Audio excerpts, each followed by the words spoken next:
నమస్తే అందరికి, welcome back to my YouTube channel Bhavani Nayak 01. సో ఈ రోజు మార్నింగ్ వచ్చేసి నేను ఒక డాన్స్ ఇన్స్టిట్యూట్కి వెళ్తున్నాను. అక్కడ మన సాంగ్ ప్రమోషన్ గురించి ఆల్రెడీ సాంగ్ ప్రోమో అనేది మన హరా మ్యూజిక్ ఛానల్లో రిలీజ్ అయిపోయింది. ఇఫ్ ఎవరైనా మిస్ అయ్యి ఉంటే నేను ఛానల్ స్క్రీన్ షాట్ని అయితే ఇక్కడ మెన్షన్ చేస్తాను, ఒకసారి చెక్అవుట్ చేయండి. అండ్ ఇంకా ఈవినింగ్ వచ్చేసి బల్కంపేట ఎల్లమ్మ దగ్గరికి అయితే వెళ్తున్నాను. అయితే ఈ రోజు నేను వెళ్ళిన ఇన్స్టిట్యూట్లో అసలు ఏ మాస్టర్ని కలిశాను, అక్కడ ప్రాక్టీస్ ఎలా జరిగింది, సో నేను ఎలా ప్రమోషన్ చేసుకున్నాను అనే కంప్లీట్ ఇన్ఫర్మేషన్ అనేది నేను ఈ వీడియోలో మీతో షేర్ చేస్తాను. ఫస్ట్ టైం మన ఛానల్ ఎవరైనా చూస్తున్నట్టయితే తప్పకుండా సబ్స్క్రైబ్ చేసుకోండి. Once again welcome back to ఆ యూట్యూబ్ ఛానల్. సో ప్రెసెంట్ నేను వచ్చేసి మణికొండలో ఉన్నాను. నేను అసలు ఉండేది హైదరాబాద్ అని చెప్పుకోవడానికే గానీ పెద్దగా తిరిగిన ప్లేసెస్ అయితే అసలు ఏం లేవన్నమాట హైదరాబాద్ లో. అందుకని ఈ మణికొండ కూడా నేను ఫస్ట్ టైమే వస్తున్నాను. సో కొన్ని ప్లేసెస్ అయితే నేను ఇప్పటి వరకు చూడను కూడా లేదు. సో మీరు మాత్రం ఎప్పుడు వెళ్ళినా ఫస్ట్ టైం అంటున్నానని అనుకోకండి. నిజానికి కొన్ని ప్లేసెస్ ఇప్పటి వరకు నేను విజిట్ కూడా చేయలేదు. అండ్ ఇప్పుడు కూడా ఈ మాస్టర్ ని కలవడానికి ఇక్కడ దాకా వచ్చాను. అసలు ఇంతకంటే ముందే నేను ఈ మాస్టర్ ని మీట్ అవ్వాల్సింది. బట్ బిఫోర్ నేను వచ్చినప్పుడు హైదరాబాద్ నాకు ఆ టైం అనేది కుదరక నేను ఆ మాస్టర్ ని కలవలేకపోయాను అనమాట. సో ఆల్రెడీ కొంతవరకు తెలిసిపోయే ఉంటుంది, ఎందుకంటే ఈ ఇన్స్టిట్యూట్కి సంబంధించిన వీడియోస్ అనేవి నేను పోస్ట్ చేశాను.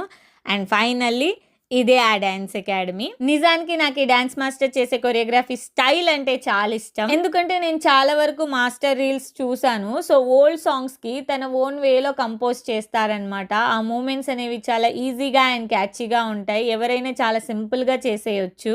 అయితే ఇంకా ఒకసారి మాస్టర్ చేసిన రీల్ని నేను చేశాను. ఆ వీడియోకి అయితే చాలా మంచి వ్యూవర్షిప్ వచ్చింది. అప్పుడు మాస్టర్ నాకు మెసేజ్ చేశారు, చాలా బాగా చేసావు తల్లి అని. సో అదే ఫస్ట్ టైం అనమాట మాస్టర్తో మాట్లాడడం. అలా ఇంకెప్పుడైనా కలుద్దామని అనుకున్నాము. అండ్ ఫైనల్లీ ఇంకా మన సాంగ్ గురించి మాస్టర్కి తెలిసాక సరే ఒకసారి రా తల్లి ఇన్స్టిట్యూట్కి రీల్ చేద్దాము అంటే వెళ్ళాము. నాకన్నా ముందే ఆల్రెడీ మాస్టర్ ఈ సాంగ్ని అందరితో ప్రాక్టీస్ చేయించారంట. సో నేను వస్తున్నప్పుడు కూడా అదే సాంగ్ ప్రాక్టీస్ చేస్తున్నారు. మంచిగా అనిపించింది అనమాట అలా సపోర్ట్ చేయడం.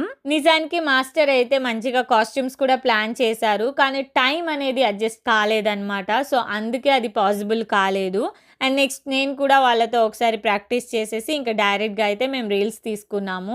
అండ్ ఈ ప్లేస్ అయితే అందరికీ తెలిసిందే, చాలా known place. And almost NG dance academy గురించి అండ్ నితేష్ మాస్టర్ గురించి అయితే తెలిసే ఉంటుంది. అండ్ పర్టికులర్గా ఈ ప్లేస్లోనే ఎక్కువగా మాస్టర్ తన స్టూడెంట్స్తో రీల్స్ షూట్ చేస్తూ ఉంటారు. అండ్ ఇంకా కొన్ని వీడియోస్లో మన యానీ మాస్టర్ కూడా ఇక్కడే డాన్స్ చేస్తూ ఉంటారు. నేను ఆ రీల్స్ కూడా చూశాను. తెలీదు ఎంతమంది ఈ మాస్టర్ని రెగ్యులర్గా ఫాలో అవుతారో, బట్ నేను మాత్రం ఈ మాస్టర్ వాళ్ళ పేజ్ని అయితే చాలా రెగ్యులర్గా ఫాలో అవుతూ ఉంటాను. ఇంతకుముందు చెప్పినట్టు నాకు ఈ మాస్టర్ చేసే మూవ్స్ చాలా ఇష్టం. ఇంకా కొంచెం సేపు ప్రాక్టీస్ చేసేసి కొన్ని రీల్స్ కూడా షూట్ చేసుకున్నాము. కానీ మాస్టర్తో మాత్రం నేను రీల్ అనేది చేయలేకపోయాను. బట్ హ్యాపీ ఏంటంటే తను అంత బిజీగా ఉన్నా నాకు టైం ఇచ్చి వాళ్ళ స్టూడెంట్స్తో ప్రాక్టీస్ చేయించి నాతో రీల్స్ చేయించారనమాట.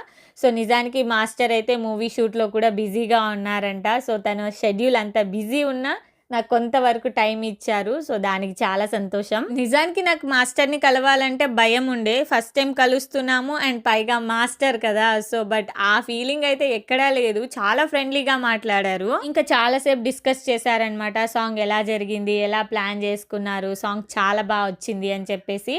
అండ్ అంతేకాకుండా మాస్టర్ అప్కమింగ్ ప్రాజెక్ట్స్ కూడా ఉన్నాయంట. సో అందులో వేరే సాంగ్ షూట్స్ కూడా ఉన్నాయంట.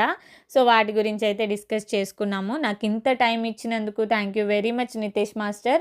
And all the very best మీ అప్కమింగ్ ప్రాజెక్ట్స్కి, మీ సాంగ్స్కి. అండ్ ఆల్సో థ్యాంక్స్ అలాట్ అక్కడ ఉన్న స్టూడెంట్స్కి కూడా. సో చాలా బాగా సపోర్ట్ చేసి ఎంకరేజ్ చేశారు. అండ్ నెక్స్ట్ ఇంకా ఈవినింగ్ టైంలో అయితే బల్కంపేట్ బయలుదేరాము ఎల్లమ్మ దర్శనానికి. సో నిజానికి లాస్ట్ 3 times వచ్చినప్పుడు కూడా నేను ఎల్లమ్మ దర్శనం చేసుకున్నాను, ఈసారి కూడా అనమాట. సో ఇది అనుకోని జరుగుతుందో అనుకోకుండా జరుగుతుందో నాకు తెలీదు. ప్రాపర్ ప్లాన్ నిజంగా బిఫోర్ లేదు, అనుకోకుండా వచ్చానమాట.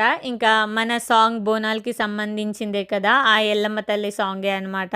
సో ఆ తల్లి బ్లెస్సింగ్స్ ఉండాలని చెప్పేసి ఇలా రావడం జరిగిందేమో. అండ్ ఇంకా అమ్మ అయితే ఇక్కడ కొబ్బరికాయ తీసుకుంటుంది. అండ్ హర్ వచ్చేసి పాపం ఒక సైడ్ అలిగింది, ఒక సైడ్ అయితే నిద్ర వస్తుందంట, టైర్డ్ అయిపోయి ఉంది. ఇంకా టెంపుల్లో ఆ టాయ్స్ అన్ని చూసేసరికల్లా అవి కావాలని అలిగింది. అండ్ ఇదంతా అయితే కామన్, మనం ఎప్పుడు బయటికి వెళ్ళినా ఇలాంటివి జరుగుతూ ఉంటాయి. సో నెక్స్ట్ ఇంకా మేమైతే డైరెక్ట్ గా దర్శనానికి వెళ్దామని అనుకున్నాము. ఇంకా మధ్యలో ఇక్కడ పువ్వులు కనిపించాయి అనమాట. సో ఇవి కనిపించాక నేను తీసుకోకుండా పెట్టుకోకుండా ఎలా ఉంటాను చెప్పండి. అందుకని నేను పువ్వులు కూడా తీసుకొని పెట్టుకున్నాను. హరక్ పెట్టుకోమంటేనేమో నాకొద్దు అనేసింది. ఇంక అక్కడి నుంచి అయితే మేము లోపల గుడిలోకైతే బయలుదేరాము. ఇక్కడ నేను వచ్చినప్పుడల్లా చాలా సార్లు గమనించాను. సో ఎప్పుడొచ్చినా సరే ఒక పండగ హడావిడి అనేది ఉంటుందన్నమాట. ఎంతో దూరం నుంచి ట్రావెల్ చేసి ఇక్కడికొచ్చి స్టే చేసే వాళ్ళు కూడా ఉన్నారు. అలా మనం మొక్కిన కోరికలు తీరినప్పుడు ఇలా అమ్మవారికొచ్చి బోనాన్ని సమర్పిస్తూ ఉంటారన్నమాట. ఇంకా ఆషాఢ మాసంలో బల్కంపేట ఎల్లమ్మ బోనాలు మాత్రం చాలా వైభవంగా జరుగుతాయి. సో ఎక్కడెక్కడి నుంచో తెలంగాణ నలుమూల నుంచి ఎంతో మంది అమ్మవారిని చూడడానికి, దర్శించుకోవడానికి వస్తారు. అన్ని రోజులు ఒక ఎత్తైతే ఇంకా బోనాల టైంలో మాత్రం అసలు చెప్పనక్కర్లేదు. భక్తుల తలపై బోనాలు, ఆ డప్పులు, పోతురాజు డాన్సులు. సో అదొక ట్రెడిషన్ అన్నమాట. సో అమ్మవారి దగ్గర అలా నైవేద్యం సమర్పిస్తూ ఉంటారు. తమ మొక్కులు నెరవేరాలని లేదా నెరవేరిన మొక్కులకు కృతజ్ఞతగా బోనం సమర్పించడం ఇక్కడ ఆచారం అన్నమాట. ఇంకా క్లియర్‌గా చెప్పాలంటే ఇదొక తెలంగాణ ట్రెడిషన్ అన్నమాట.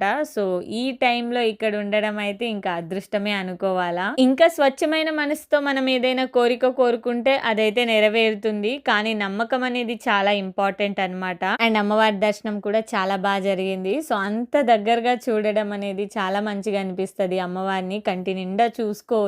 ప్రీవియస్ గా ఈ టెంపుల్ లో నేను 1-2 వీడియోస్ అయితే చేశానన్నమాట. అప్పుడు నా పెళ్లి రోజు సందర్భంగా అమ్మ వాళ్ళు నా వడి నింపారు. సో ఆ చిన్న కార్యక్రమం ఇక్కడే జరిగింది. ఇక్కడే అమ్మవారికి అందరూ బోనం తెచ్చి సమర్పిస్తూ ఉంటారు. అండ్ కొంచెం సేపు అయితే అలా కూర్చున్నాము. నెక్స్ట్ వచ్చేసి హర మాత్రం అసలు మాట వినటం లేదు. సో జల్దీ ఇంటికి వెళ్ళిపోవాలంట. బయటకు వెళ్ళేసి టాయ్స్ అన్ని తీసుకొని ఇంటికి వెళ్ళి ఆడుకోవాలంట. ఇక్కడికి వచ్చి మంచిగా కాంప్రమైజ్ చేస్తుంది అనమాట. మంచిగా ముద్దుగా మాటలు మాట్లాడుతూ ఇంకా వెళ్దాం మమ్మీ అని చెప్పేసి సర్లే అని ఇంకా బయలుదేరాము. సో బయటకు వచ్చి చూసేసరికల్లా ఇక్కడ మనం అమ్మవారికి చీరను పెడతాం కదా. సో ఆ చీరలన్నీ ఇక్కడ సేల్ చేస్తున్నారు. ఒకసారి మాత్రం అమ్మ నా కోసం ఇక్కడ నుంచి అమ్మవారి చీరనైతే తీసుకొచ్చారు. సో ఈ రోజుకైతే వ్లాగ్ ఇదే అన్నమాట. సో మాతో పాటు మీ మీద కూడా ఆ ఎల్లమ్మ తల్లి దయ ఉండాలని నేను మనస్ఫూర్తిగా కోరుకుంటున్నాను. సో అదే విధంగా మా రాబోయే ఎల్లమ్మ సాంగ్ కూడా అంతే మంచి సక్సెస్ ఇవ్వాలి అని చెప్పేసి మీరు కూడా సపోర్ట్ చేయాలని అనుకుంటున్నాను. వీడియో నచ్చితే please do like, share and subscribe my YouTube channel. And also don't forget to subscribe Hara music channel. మళ్ళీ కలుద్దాం. బాయ్.